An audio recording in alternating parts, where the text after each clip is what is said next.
agenda. Mr. Jordan Stout will be giving an update on Noaa's spill science. As Noaa's scientific support coordinator here in California, Jordan provides scientific and technical support to U.S. Coast Guard and U.S. EPA for spills of oil and hazardous materials. He's been involved in supporting many significant incidents in California and across the nation and abroad. He also serves as NOAA's representative on Regional Response Team 9 and the Mexis PAC Joint Response Team, and chairs the National Response Team Science and Technology Committees. I'm sure a lot of you, like me, rely on him when there's really important stuff to get done. Jordan's a great person to go to. So Jordan, welcome. Thank you for being here, and take it away. Thanks. Can you hear me okay and see my slide? Yep, all is nominal. Okay. All right. So as Greg mentioned, I'm Jordan Stout. I'm the NOAA Scientific Support Coordinator here in California. I'm part of NOAA's Emergency Response Division, which is part of a larger Office of Response and Restoration. So a number of the topics I'm going to cover are listed here on the slide. The first three are really kind of focused on Emergency Response Division with the incidents we've supported since the last technology workshop, some advances in data sources that we rely on, some updates on our NOAA oil spill trainings and tools, and then I'll step back a little bit and provide some updates on some research and methods development activities for the broader Office of Response and Restoration. So just to cover some of the incidents we've provided support for since over the last few years. You've seen a version of this slide in previous technology workshops. Just gives an idea of the number of incidents we've supported across the country and around the world for oil, chemical spills, and other types of activities. I just had to update this slide just a few minutes ago to add another chemical incident that we just had earlier today. And as you can see, 2017 was one of our busier years. It's actually, I think, one of the fifth busiest year we've had since our office got started in the late 70s. So pretty substantial. In 2020 was actually one of our busiest years in providing international support as well. Here's a geographic representation of incidents that we've supported since the last OSPR Chevron technology workshop. As you'd expect, NOAA supports maritime spills all over the country, as well as incidents in the Great Lakes and the major river systems within the U.S. Here's a quick little collage of just a subset of the incidents that we supported since the last technology workshop, including fire at a above ground storage tank facility in Texas, barge collisions, the Golden Ray, car carrier, otherwise known as the St. Simon Sound incident back in September of 2019, a leak at the Valdez Marine Terminal up in Alaska. A variety of different international supports have been provided by our office, including the Wakashio grounding in Mauritius. We've had some propane pipeline explosion, certainly a lot of hurricane support over the last few years, mystery spills and marina fires and all sorts of things. So never a dull moment. Never seem to know what the next telephone call is going to bring to add to our portfolio. So to get to some of the data sources that we rely on for providing spill response support, I'll cover some oil observations and oceanographic model updates. Start off with sensor improvements. Although NASA's Terra spacecraft has been up flying around for a number of years now, it's a good example of the type of satellite platforms that are up there that have multiple different types of sensor packages. And so we've been working a lot more closely with NASA over the last few years with their ROSES project, their research opportunities in the space and earth sciences, to try to evaluate the potential uses for these different types of satellite sensors that are either operational or soon to be operational. And also, you'll hear a lot of interest this week on the use of small unmanned aerial systems, UAS. One of the challenges with small UAS is their payload capacity, but there are, with advances in technology and sensor capabilities, there's now getting to be multi-sensor capabilities for some of these UAS. And so to have multi-sensors based on satellites and based on manned aircraft and UAS, it allows for intercalibration of these different sensors and really kind of help us to improve how we use these sensors to not only detect, but also characterize oil in the water when it's spilled. So as an example, you've heard me talk about NOAA's National Environmental Satellite Data and Information Service, NOAA Nesdis. They provide marine pollution surveillance reports when potential oil spills are detected from satellite data. Some of this cross-calibration of multiple remote sensing tools allows our Nesdis folks to not only just identify where oil is in the water, but also relative thickness, which can be really helpful because we can pull that data out, and it can really help to improve our trajectory modeling capability and also support operational decisions. You see me talk about the NOAA Nesdis marine pollution surveillance reports in the past. This is an example of one that came out after the last technology workshop, and these are available on a publicly accessible website at the bottom of the slide. I'll just run through a series of different images that came out or reports that were issued off California. You can see there's a number of them in 2019, but a lot of those may have been associated with natural seeps. Santa Barbara Channel, as you know, is one of the most active seep areas in the world, and that can be a confounding factor when trying to determine, the potential sources of oil on water. But there's a lot fewer MPSRs that were issued in 2020, only 2 of which were off California waters. And I believe only 1 MPSR has been issued for the Pacific this year, and that was up in Alaska. Going to focus more a little bit on unmanned aerial systems. There's going to be a lot of interest, I think, and discussion this week about unmanned aerial systems. We've been trying to focus in on how we might use it in the types of field activities we typically support during responses. And one of those is using them for shoreline cleanup assessment techniques to assess oil shorelines. And so we're in the process of, our office is working with our primary Scat contractor, RPI, to develop operational guidance for the use of UAS for Scat. This is an example of some imagery captured during the same time and sound incident of potentially oil shorelines overlaid with Scat segments. And it's really particularly helpful for areas where on the ground Scat teams won't be able to access safely, or in particularly sensitive environments where you don't want to be putting a lot of people in there, or they have real shallow water access points, but you still want to get a sense of what the oiling condition is in a given shoreline. So this could be a real nice tool to have in our toolbox. Also, in the last several years, we provide a lot of support to the U.S. Coast Guard for following hurricanes under the ESF-10 oil and hazmat activities. And so we're also, as part of this operational guidance we're developing for Scat, we're also using it to develop operational guidance for supporting E10 operations, including identifying and assessing orphan hazmat containers or sunken, displaced, or damaged vessels, and also to sort of monitor sensitive areas that these objects may occur in, to kind of monitor the potential impacts or injury to those sensitive resources before, during, and after salvage. Moving on to some of the oceanographic models that are out there. One of the key elements in some of our trajectory modeling is going out and accessing the different operational forecast models, circulation models that are available around the country. This is an example. The animation you see here is an example of the San Francisco Bay operational forecast model, which has been publicly available for, I want to say 7 years, but I know it's at least 5 years. It's a nice high resolution circulation model that provides, that is updated 4 times a day and provides nowcast as well as 48-hour forecasts in the future. There's other operational forecast models around the country we can draw on, but one of the ones that's about to come online in the very near future covers the entire West Coast from British Columbia all the way down to the Baja Peninsula and quite a distance offshore. So here's sort of a development animation that you can access on their website, giving you a sense of the circulation patterns that this model can provide.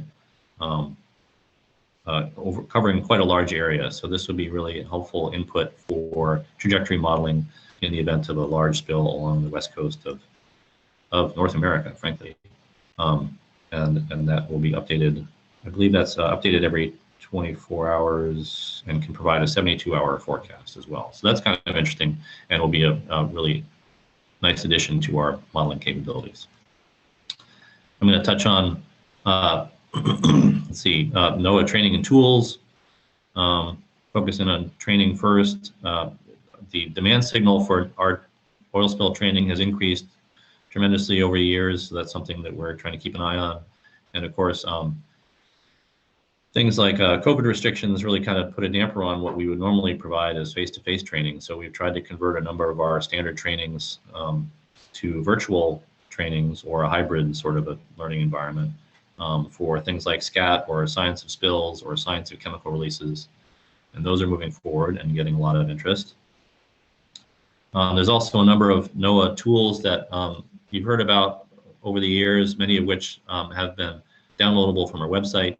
But one of the advances that we've really been working on lately is trying to create a web interface for a lot of these tools, which is particularly helpful for Coast Guard members because they have they're really tightly restricted as to what kind of software they can have on their Coast Guard computers. So this allows for web interactions with a number of our tools, including our Adios oil database, which currently has about 1,800 different oils in there. But we're trying to expand that database and increase the quality of the data that's in there. It's available from the URL at the bottom of the slide. WebGNOME is another one that's got an updated web interface. Chris Barker is going to talk about that later today, I believe. Here's an example that I just created just last week as a hypothetical spill from the Hondo platform in Santa Barbara Channel. Webtap. The trajectory analysis planner is related to GNOME, but it's more of a planning tool as opposed to a response tool. And this is an example of a wintertime hypothetical release from the platform Hondo, a view after 21 days, and it gives you an idea of the likelihood of where impacts might be expected to occur from a wintertime spill from platform Hondo. Of a certain size. So this is a nice kind of planning tool to help kind of think about, where potential resource risk or priorities might be, and think through some of those planning scenarios for contingency planning purposes. Another tool, which I think I've talked about in previous workshops, is our chemical fate and effects model or database, CAFE. That now has a web interface as well. The URL is at the bottom of the slide there. It provides aquatic fate data for over 30,000 different chemicals. Also looks at, takes an aquatic toxicity test for over about 3,600 chemicals and can provide not only short exposure risk reports, but also species sensitivity indices, species sensitivity distributions to help you get a sense of just how toxic these particular compounds, in this case benzene, might be for aquatic organisms based on toxicity data, and also helps to kind of start that conversation about what are the potential levels of concern that you might need to think through when trying to support operational decisions during a chemical spill in the marine environment. So it's a nice tool to have access to. It's particularly helpful for folks who have an aquatic toxicity background or know something about environmental toxicology. Another thing, one of the bigger developments, which I really like in Irma, our emergency response management application, our spatial data viewer. I think Jay Cody may be talking about this a little bit later on in the workshop, is the Irma Dashboards, which has been particularly helpful for providing support for hurricane responses where you have hundreds or maybe thousands of different targets that you need to triage and track the status of over time. And so it really allows automatic updates of a lot of that field data. This is an example from Hurricane Sally ESF-10 vessel targets from this past fall. You get a sense of the number of targets involved and what their relative status is, whether they were left in place or whether certain actions were taken or not, and what their operational status is. That's a nice tool that Jay may be talking about later on during this workshop. Okay, so that's the overview of some of the emergency response division tools and activities and updates. The next few slides were provided to me by Lisa DePinto, whose name I'm sure you're going to hear numerous times this week. And this is gets to sort of the broader mission spectrum of NOAA's Office of Response and Restoration. So not just emergency response division, but also natural resource damage assessment and marine debris. So as she would say, and as you'll hear throughout the week, is it's all about partnerships, right? There's no shortage of partners that Lisa works with, and you've already kind of gotten a sense from that from previous speakers already. Just to kind of give you a broad overview of the research areas of interest, there's characterizing the environment using different types of remote platforms, whether you're talking about different actual platforms themselves or sensors or sampling devices.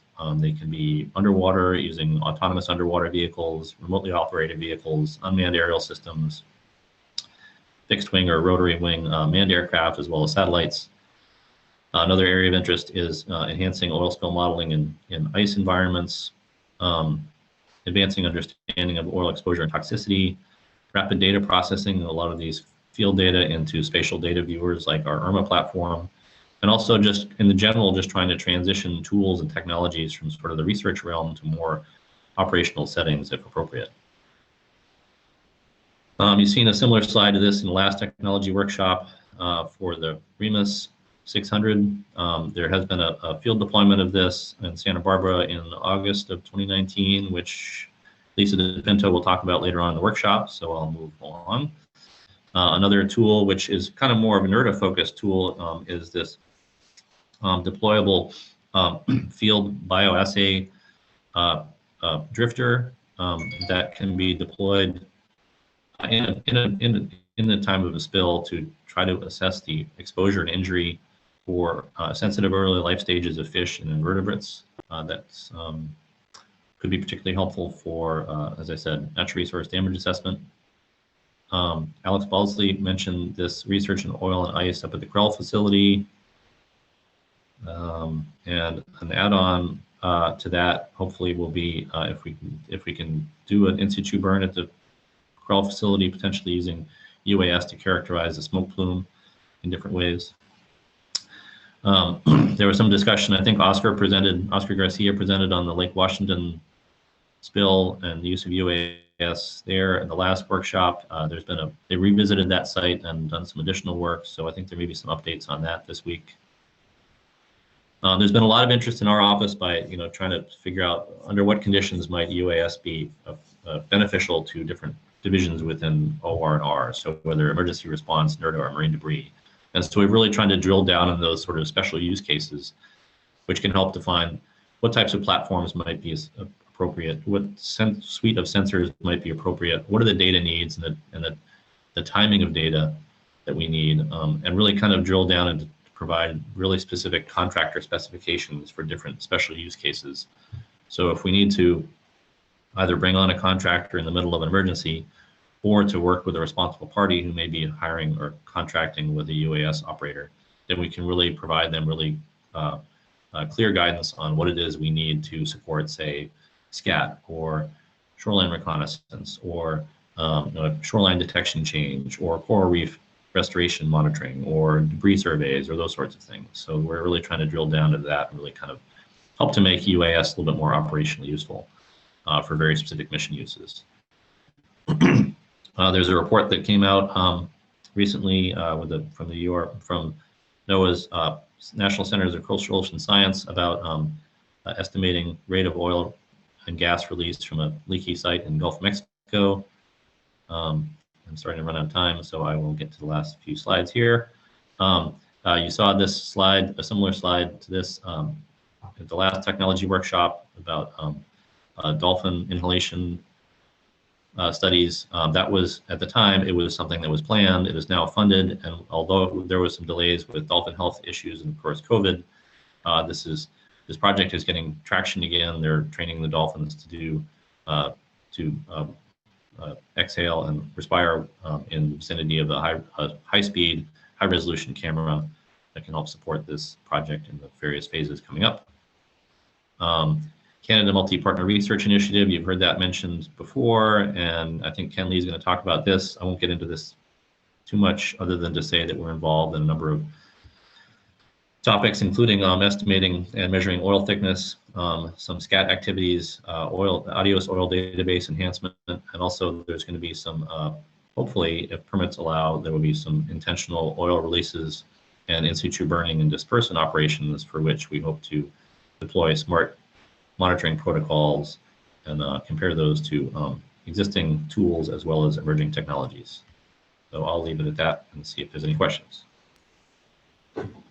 Thank you, Jordan. Appreciate that. And we show at OSPR, we so value our partnership with Noaa. I know, Greg Ewing and our GIS group is constantly uploading new data to Irma. You guys rolling out the dashboards are really a great tool for us. I believe you and Dylan were talking with our Marine Wildlife Veterinary Care and Research Center about using trajectory models to look at how dead or injured wildlife might move in response. So just a great partnership to be sure. Jenna, do we have some questions? Looks like we do. Yes, there are a handful of questions. From Michael Donnellan, are there reports or a web page for NESDIS incident summaries? I've wondered how many of these end up being actual oil spills or seeps versus unconfirmed incidents. So I'll see if I can get back to that slide. There is, so these MPSRs are publicly available reports, and they're available from a website I'll pull up here shortly. That's just this website here. That just gives you the imagery, and within a given MPSR, it will give a description of the incident.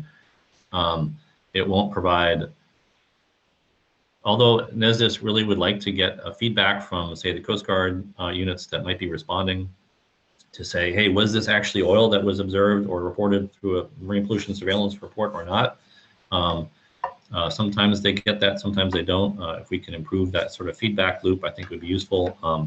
But this website does not necessarily provide you any information beyond the initial marine pollution surveillance report. So you'd have to get that through local responders, and if it's a larger incident, there's going to be some sort of public affairs effort to provide public information for how a given incident might have been unfolded over time. Hey, Jordan, maybe I know at least on my screen, the closed captioning is overlapping on the website. So maybe if we don't talk for a second, that will disappear. But as a reminder to everybody, on the Zoom bar, down at the bottom, it says live transcript, and there is a mechanism in which you can turn that off if there's something you're missing behind the box. Yeah, I don't know if the closed captioning will be appearing in the recorded version or not. I suspect that it will, but I don't know that actually. Do we have another question? Yes, there's a request from Amanda Pease to provide a link for the Scat, SOS, and SOCR live webinars. So if you could post that in the chat, maybe if you have that available. Yeah, I can post that in. So I'll post our Office of Responsive Restoration training website that lists all those classes, and several of them have registration opportunities. So that might be the best way to do that. I'll provide that in the chat after I get done here. Thanks, Jordan. And there's one more from Michael Donnellan. What is the timeline for having an operational version of Webtap?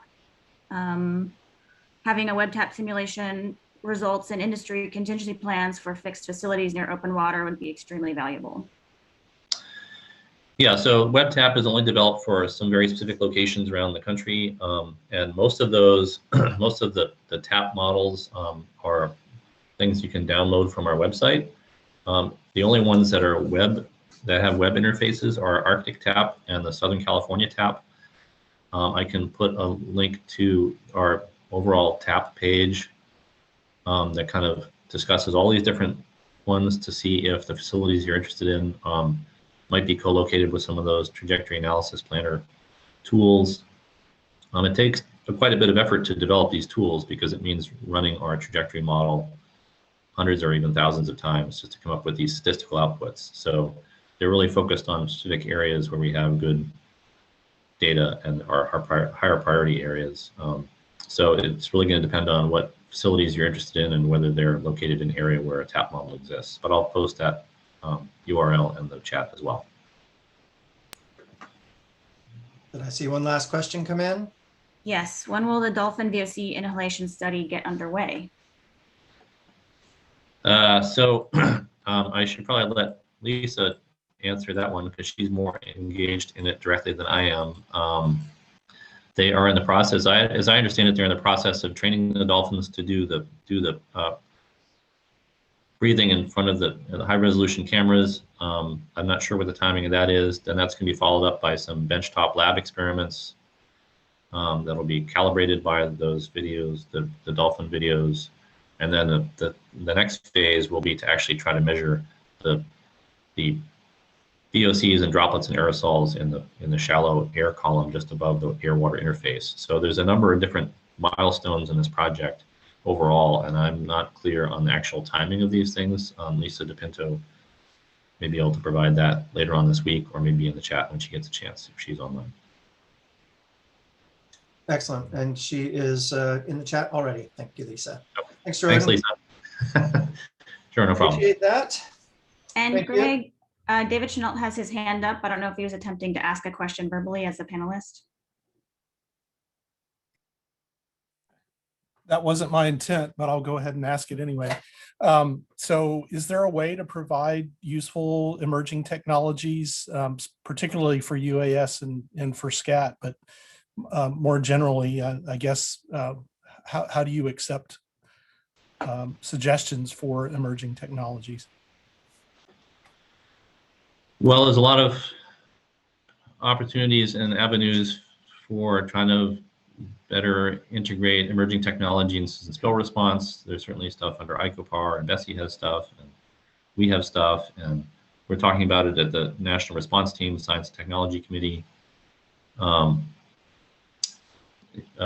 stuff that Noaa is focused on is really things that are kind of in our wheelhouse, right? So things that we're typically going to be providing support for during responses, things like overflights of oil on water and shoreline assessments.